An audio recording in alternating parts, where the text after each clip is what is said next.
Oke Bapak Ibu, selamat sore semuanya. Seperti biasa, kita biasanya hari Rabu kita melakukan edukasi rutin untuk para member secara skala semua komunitas pengen saham ya, skala secara nasional ya. Kita review sedikit mengenai kemarin yang part 1.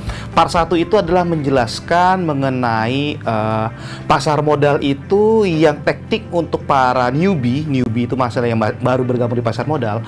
Itu teknik yang paling gampang adalah menabung saham. Jadi apabila kita membeli saham itu berdasarkan perusahaan yang kita kenal, simpelnya seperti itu, maka kita tiap bulan menabung, menyisihkan uang dari gaji kita atau income kita menabung satu lot atau sesuai dengan budgetnya kita.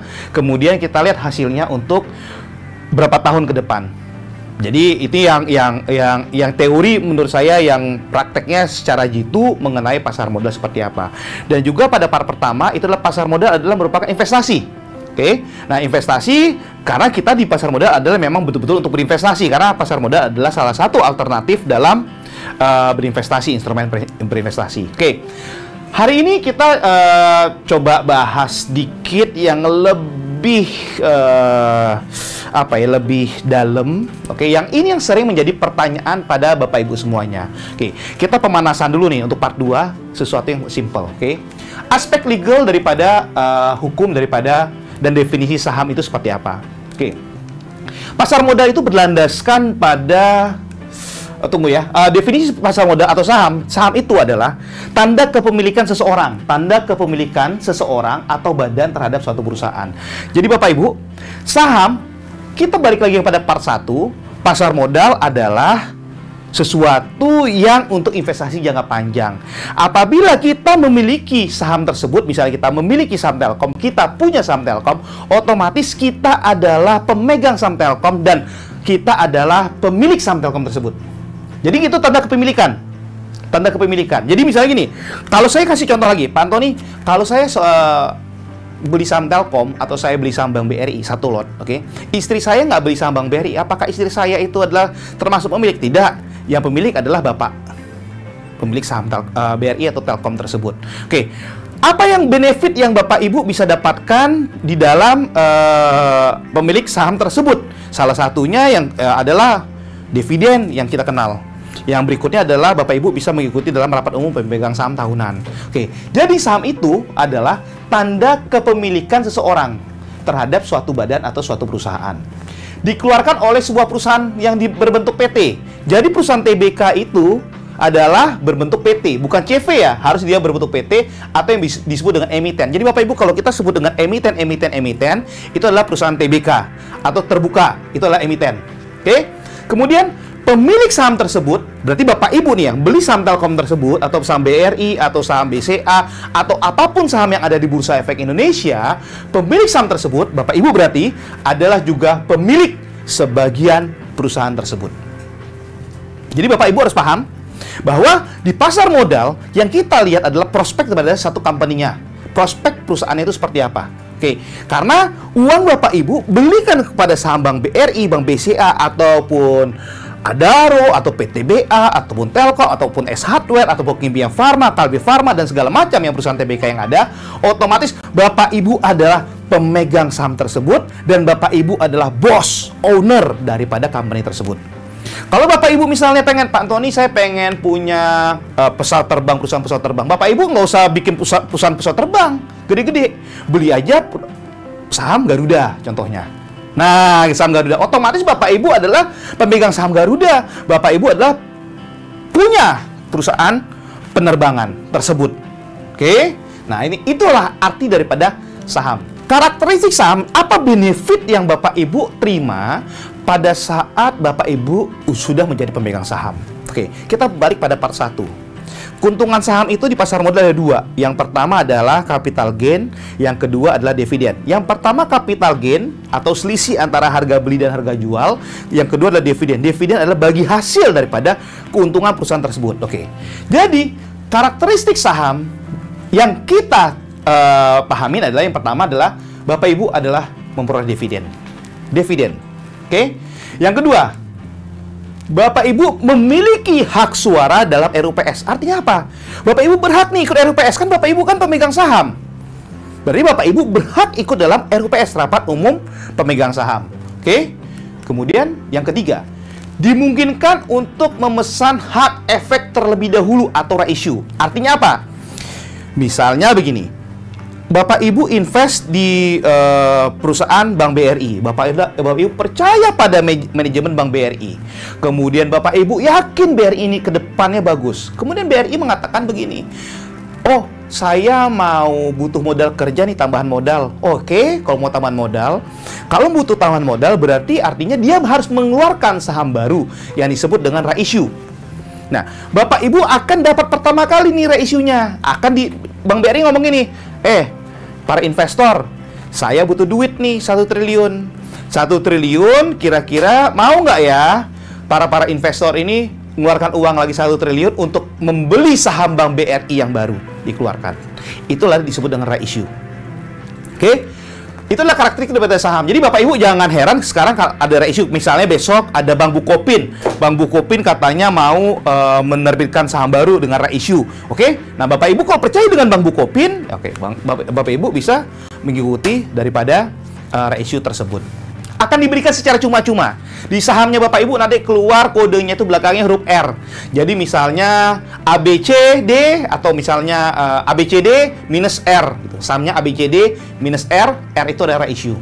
Yang keempat adalah karakteristik saham adalah terdapat potensial capital gain atau capital loss. Jadi di dalam investasi balik lagi, dasar investasi di dalam teori yang pertama dikatakan bahwa kita katakan adalah di dalam namanya investasi pasti ada resiko ketidakpastian yang akan datang. Nah, resiko ketidakpastian akan datang itu yang disebut dengan bisa kita katakan adalah capital loss. Capital loss ya. Jadi ada yang pertama karakteristik saham adalah memperoleh dividen.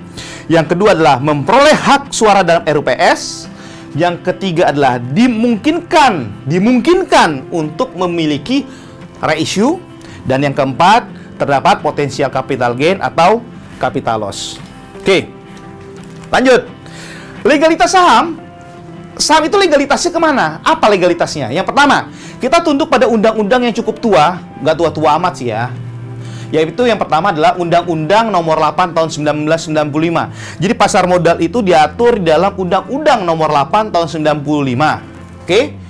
Kemudian yang kedua itu pasar modal itu legalitas kita diatur oleh dulu namanya Bapepam, Badan Pengawas Pasar Modal ya.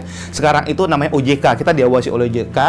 Dan yang keempat, transaksi di saham di Bursa Efek Indonesia sudah mendapatkan pengakuan dari MUI yang dikeluarkan oleh DSN MUI nomor 80. Jadi ada azas-azas syariahnya. Jadi kalau Bapak Ibu mau lihat saham-saham syariah, itu bisa lihat di Bursa Efek Indonesia listnya apa-apa aja. Kemudian habis itu dasar undang-undangnya adalah dasar peraturannya DSN MUI nomor 80. Oke, simpel ya. Jadi simpel, kita legalitas kita banyak nih. Dan kita juga ada PP, peraturan pemerintah dan lainnya, itu yang diatur dari dalam legalitas saham. Bapak Ibu kalau mau lihat legalitas pasar modal, itu Bapak Ibu bisa lihat di Undang-Undang Pasar Modal nomor 8 tahun 95. Bapak Ibu buka POJK, Peraturan Otoritas Jasa Keuangan, itu banyak ya peraturan-peraturan tentang pasar modal mengenai segala sesuatunya. Jadi kalau Bapak Ibu mengatakan bahwa, Pak Antoni, ada nggak bahan dari pasar modal? Misal begitu bahasanya ya. Bapak Ibu buka Undang-Undang Nomor 8 Tahun 95. Apabila ada yang kedapatan bahwa ada melakukan seperti itu, maka tindakan pidana akan ada sanksinya untuk pada mereka-mereka yang melakukan manipulasi di dalam pasar modal. Jadi pasar modal itu memang betul-betul ada undang-undangnya ya. Jadi secara legalnya sudah jalan semuanya. Pertanyaan berikutnya adalah investasi saham itu aman atau tidak? Investasi saham itu aman atau tidak? Oke, yang pertama, bisakah dana saya hilang di dalam rekening efek atau saham? Bisakah dana saya hilang di dalam rekening efek atau saham? Begini Bapak Ibu. Bapak Ibu pertama kali buka rekening efek atau saham, itu ada dikasih satu form namanya FPRE, form pembukaan rekening efek. Yang kedua adalah namanya rekening RDN. Kalau kita Mandiri Sekuritas itu namanya MTBI, kita lebih kenal ya, RDN rekening dana nasabah, atau TSI ya, TSI itu kita akan buka rekening. Kebetulan kita Mandiri Sekuritas kita pakai MTBI-nya Bank Mandiri. Maka Bapak Ibu perhatikan, bila nama Bapak Ibu misalnya namanya Antoni, SSI, belakangnya ada SSI, ada title, maka rekening efek FPRE saya namanya Antoni, SSI. Maka rekening RDN saya Antoni, SSI. Kalau saya mau mulai transaksi di pasar modal, saya itu setor ke mana? Saya itu akan setor ke rekening yang disediakan atau rekening penampung atau rekening RDN atas nama Antoni, SSI. Oke, artinya apa? Dana itu ada di sini. Di rekening RDN. Setelah Bapak Ibu membeli saham, uang ini akan pindah ke rekening nanti kita lihat di dalam rekening lawan ceritanya, lawan kita siapa? Kalau kita beli ke rekening orang yang jual gitu. Oke. Nah, itu secara umumnya sih seperti itu ya, secara kasarnya seperti itu. Oke. Kalau misalnya Bapak Ibu menjual saham, habis saya jual saham hari ini, trade, uangnya masuk ke mana? Dia tidak masuk ke rekening tabungan Ibu, masuk ke rekening penampungannya lagi. Trade yang disebut dengan RDN tadi. Nanti RDN baru bisa ditarik ke rekening Bapak Ibu. Berarti kalau saya kasih password sama PIN saya ke orang lain, nggak ada risiko di saya dong. Uang saya nggak bakal hilang. Ya enggak, tidak akan ada risiko sama sekali. Jadi misalnya gini, passwordnya hilang, PIN-nya atau passwordnya diambil orang, PIN-nya diambil orang, tahu nih portofolio saham, terus kemudian apa? Oh, sahamnya jual-jualin, dijual-jualin. Terus uang ditarik, ya tariklah uangnya. Uangnya masuk pada RDN. Dia tarik uangnya. Tarik kemana? Ke rekening yang terdaftar pertama kali di Mandiri Sekuritas, rekening tabungan Bapak Ibu, rekening pribadi. Bisa rekening BCA, BRI, BNI, apa BPD, apa segala macam. Itu oleh karena itu dalam pembuka rekening efek, kenapa kita meminta kopi, fotokopi, cover buku tabungan? Itu tujuannya adalah untuk pengamanan Bapak Ibu. Bisa ke dana saya hilang dalam rekening efek atau saham? Tidak bisa. Oke. Yang kedua, perlukah saya menambah dana kembali apabila harga saham saya beli turun? Misalnya beli saham A, harga 1.000, turun ke Rp50. Set. Nah, ya kan? Produk-produk lain banyak tuh, turun, top up, turun, top up, turun, top up. Ini turun, ya turun aja. Nggak apa-apa, nanti juga balik lagi.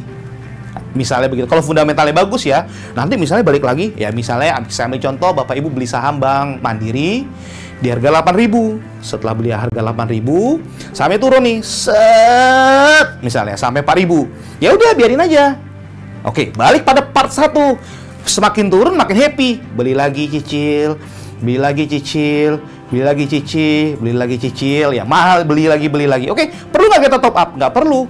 Nanti dia balik lagi ke atas sesuai dengan fundamentalnya. Jadi perlukah saya menambah dana kembali apabila harga saham yang saya beli turun? Ya tidak perlu ya. Next, bisakah saham saya hilang jika diinvestasikan di pasar modal? Bapak Ibu, pertama uang, pertanyaan. Berikut sekarang saham. Oke. Pada saat Bapak Ibu buka rekening efek, ada FPRE, ada RDN, dan segala macam.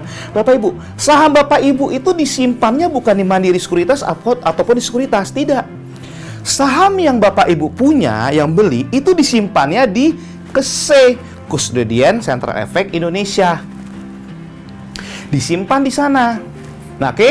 Jadi, Sekuritas ini nggak pegang apa-apa. Oke. Jadi, kalau misalnya Bapak Ibu pergi misalnya ke luar negeri, tiba-tiba balik ke sini, ya kan, kemudian habis itu lihat, oh portofolio masih ada, karena masih ada di KSE, uangnya masih ada di RDN. Oke, bisa nggak sahamnya diambil sama orang lain, dicuri sama orang lain? Ya, saham di sana kan udah atas nama Bapak Ibu, sudah dicatat. Oleh karena itu Bapak Ibu perhatikan di dalam portofolio Bapak Ibu. Perhatikan di dalam akun info Bapak Ibu ada nomor KSE Bapak Ibu. Kalau misalnya Bapak Ibu berinvestasi di Mandiri Sekuritas, yang maksudnya bermain investasi di Mandiri Sekuritas, Bapak Ibu depannya kodenya CC. CC bla bla bla bla bla bla bla belakang. Itu ada nomor KSE Bapak Ibu. Nomor ibaratnya nomor SDB-nya Bapak Ibu. SDB-nya, nomor SDB, oke? Safe deposit box-nya Bapak Ibu. Oke. Nomor 4. Bagaimanakah kalau sekuritas tempat saya berinvestasi tutup? Ini pertanyaannya.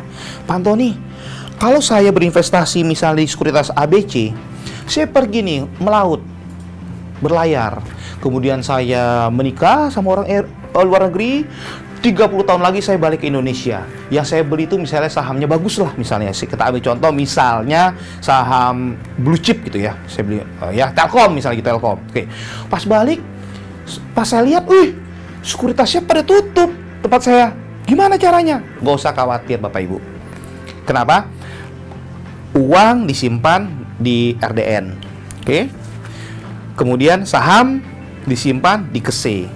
Balik ke sini sekuritas tutup, tunjukin KTP-nya. Set atau identitas. Buka di sekuritas yang lain. Tep. Kemudian abis itu kita bilang, saya dulu punya saham ini nih di sekuritas ini, dia ditutup, nanti sahamnya akan pindah semuanya. Dan uang cashnya bisa aman. Oke, itu tidak ada masalah. Jadi sama sekali tidak ada masalah untuk apabila sekuritas tempat kita berinvestasi tutup. Oleh karena itu di investasi pasar modal itu sangatlah aman, baik dari sisi uang maupun dari sisi saham. Terima kasih Sobat Investor. Nanti kita ketemu lagi di live sharing berikutnya. Makasih buat semua yang udah partisipasinya. Oke, kita selesaikan hari ini. Terima kasih Pak Antoni. Ya, makasih sama Andri. Selamat sore dan selamat sore semuanya. Happy cuan. Happy cuan.